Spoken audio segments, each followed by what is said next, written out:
Hello everyone, this is Sharath. Welcome to 25th April post market analysis. ఈ రోజు Nifty closing వచ్చేసి 24,039 points దగ్గర close అయింది. ప్రీవియస్ క్లోజింగ్ తో చూసుకుంటే 207 పాయింట్స్ డౌన్ లో క్లోజ్ అయింది.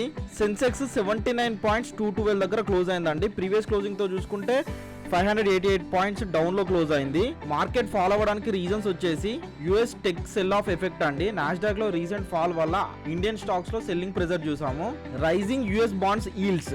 Investors are moving money from equities to safer assets like bonds. FIIs sellings అనేవి ఎక్కువ చేస్తున్నారండి. మిక్స్డ్ ఎర్నింగ్స్ అండి. Q4 రిజల్ట్స్ లో మిక్స్డ్ పర్ఫార్మెన్స్ వల్ల కాన్ఫిడెన్స్ తగ్గింది మార్కెట్ లో.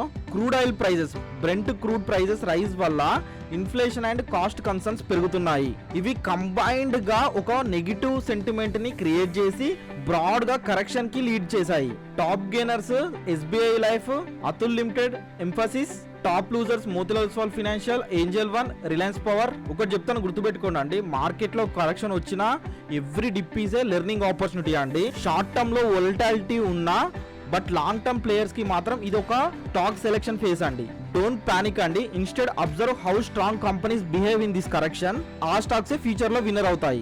Market watch for coming days అండి. Q4 రిజల్ట్స్ ఇంపాక్ట్ కంటిన్యూ అవుతాయి. Keep eyes on US fed commentary. Crude oil and global indexes ని ట్రాక్ చేయండి. Risk management and proper analysis తో trade చేయండి. Like, share and subscribe చేయండి. If you found this update helpful. Comment లో మీకు ఏమైనా doubts ఉంటే క్వశ్చన్స్ ని కామెంట్ చేయండి. లేదంటే మీరు వాచ్ లిస్ట్ లో పెట్టుకున్న స్టాక్స్ ఉంటే ఆ స్టాక్స్ ఉంటే కామెంట్ లో మెసేజ్ చేయండి. I will reply to them in next video అండి. థ్యాంక్ యూ సో మచ్ అండి.